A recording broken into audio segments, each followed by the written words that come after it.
I'm here with Dr. Shawn Whatley, author and fellow at the Macdonald-Laurier Institute.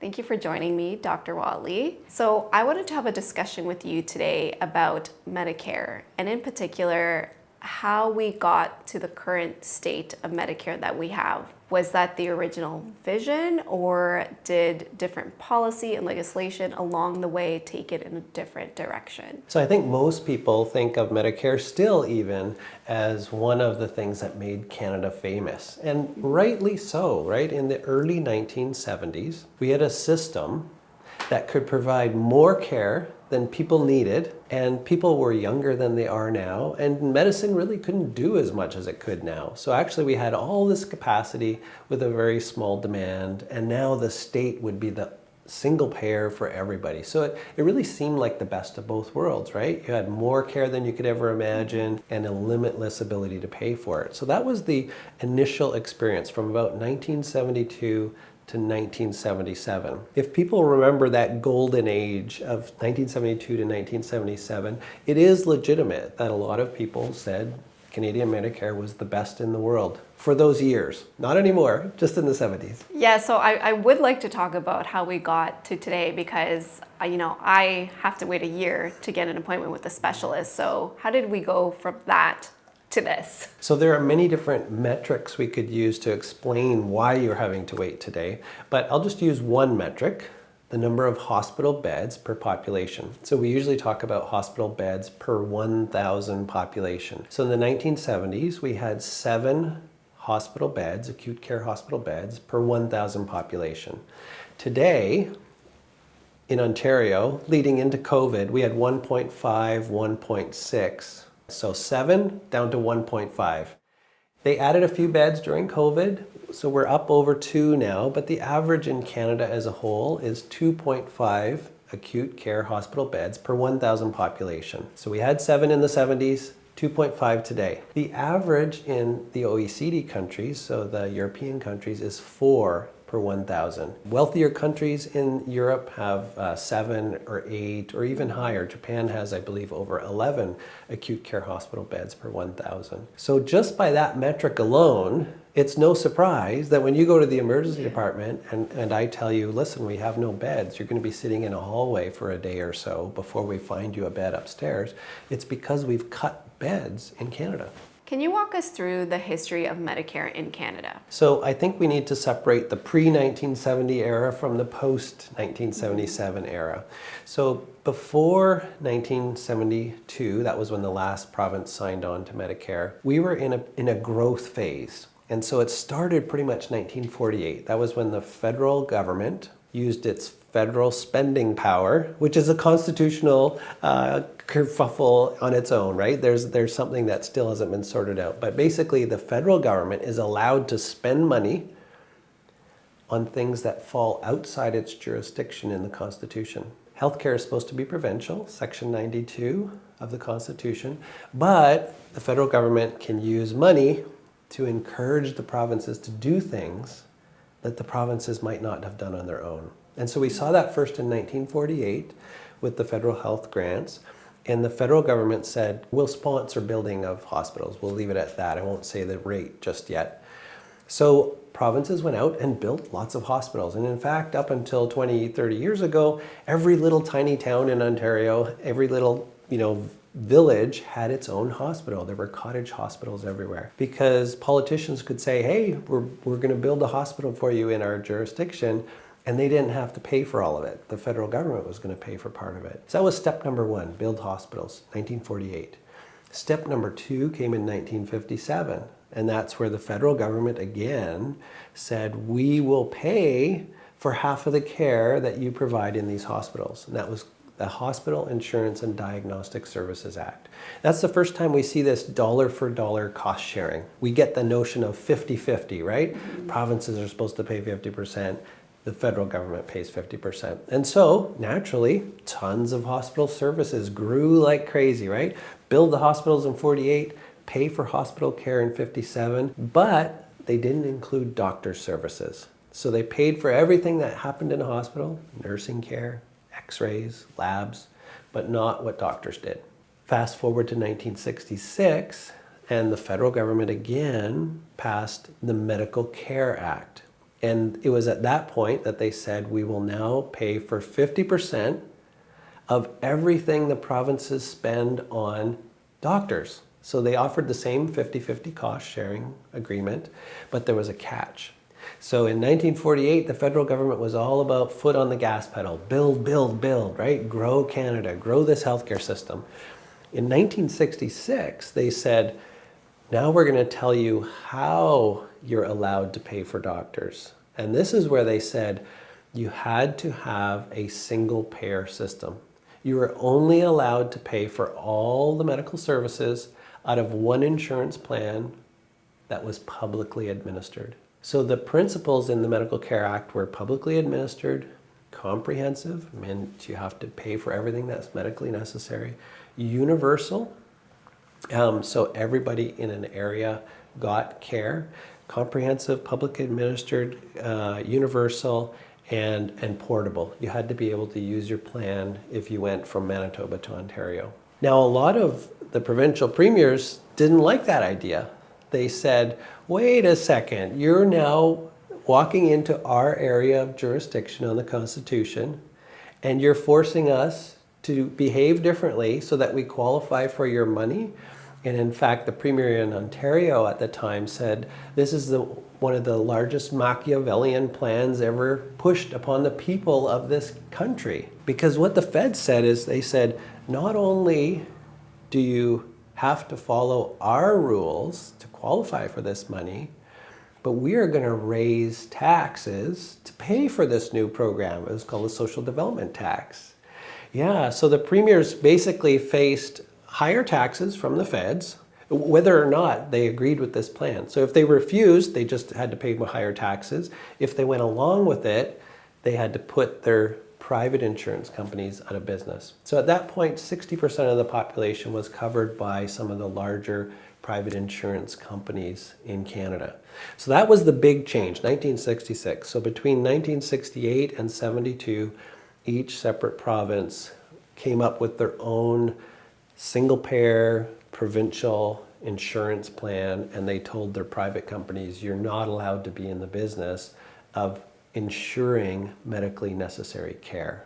Do you have a sense of why the federal government would have done that? Like, why did they want to dip their hands into that and, start dictating to the provinces how to run health policy? The easy answer might be to say, oh, they're just control freaks, right? They're just nefarious ideologues. I don't think that's totally fair.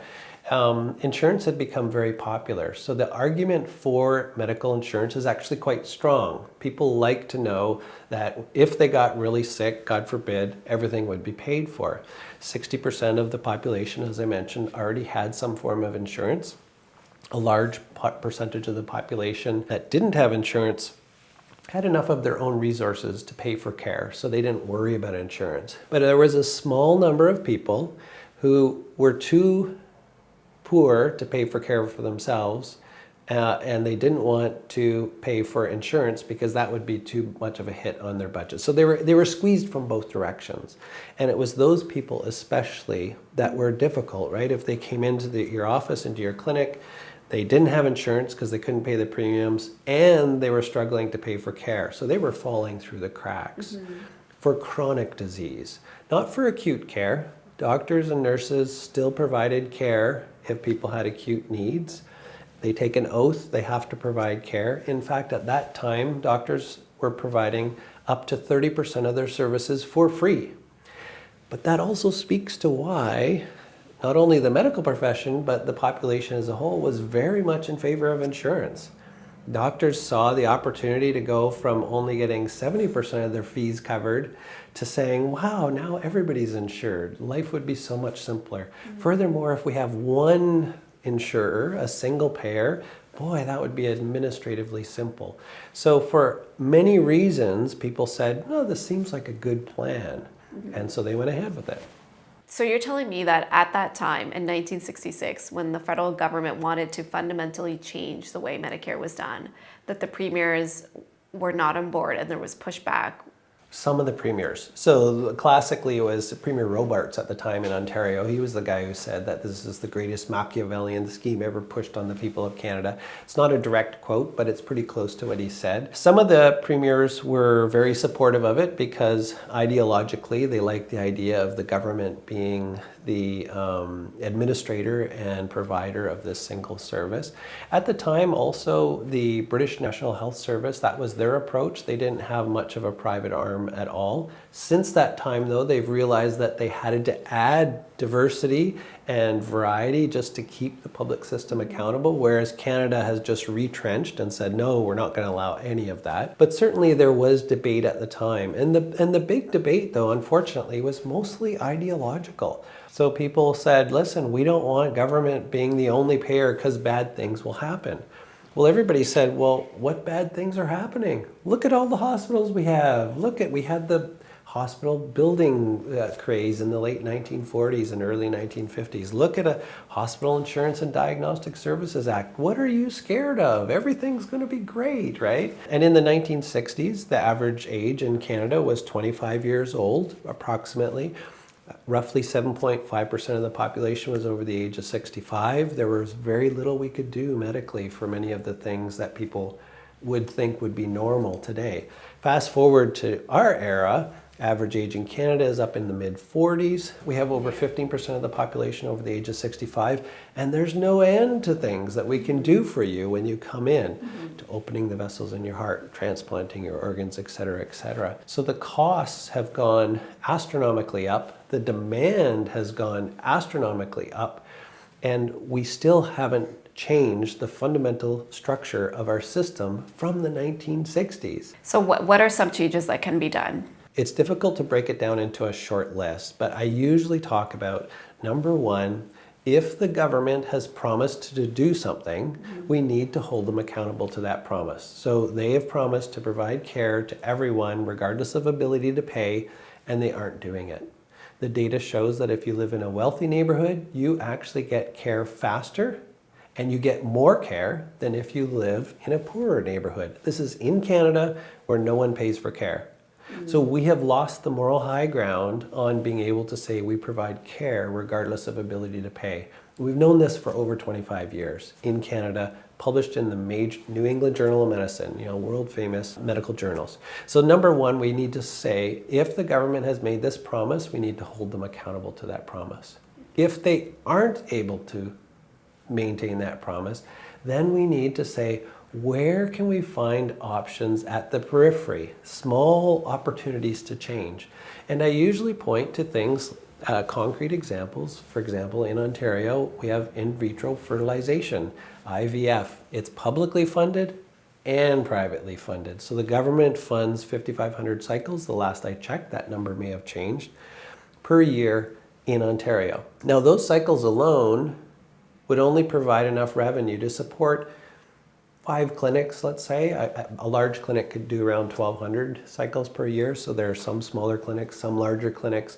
But based on that public funding, if we said the only way for you to get IVF in Ontario is through public funding, then we could really only support about 5 clinics. Because we allow a blend where, yes, you can get access to public IVF, but you could also get private IVF. Because we allow both to happen, there are actually 13 IVF clinics in Ontario, last time I checked. But the point being is that we have more than twice as many clinics, twice as many services closer to home for women who are trying to get pregnant. And those clinics employ staff, technologists, not just the physicians and nurses, but the people who run the lab. They buy equipment, they have laboratory facilities, ultrasound machines, and all of this closer to home because we offer a blend.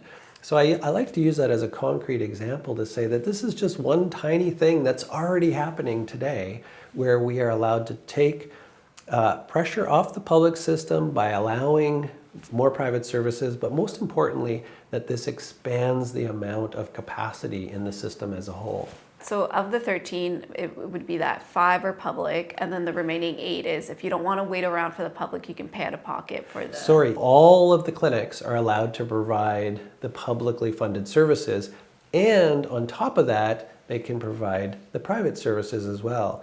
If they weren't allowed to provide those private services, they wouldn't be able to stay in business. Because really, to fund a full clinic, you need around 1,000 cycles to stay open. There's so much we could say with respect to governance. So one of the major problems is we don't know who to hold responsible. Do we hold the federal government responsible or the provincial government responsible? So the provinces blame the feds for not paying enough, because starting in 1977 is where they stopped writing the blank checks. The federal government said no more 50-50 cost sharing.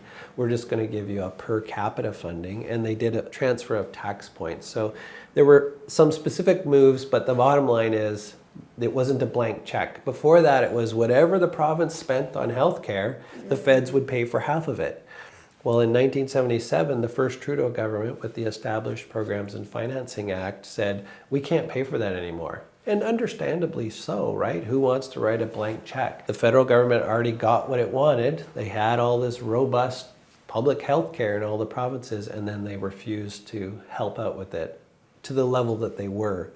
And so that put the provinces on the hook. And so provinces were now forced to cut services, close beds. They started using hospital user fees. But the Canada Health Act was basically the point where the federal government put its foot firmly on the brake. The building phase was 1948, 1957, 1966. But even in 66, they started transitioning. They started saying, no, we're not just going to pay for things.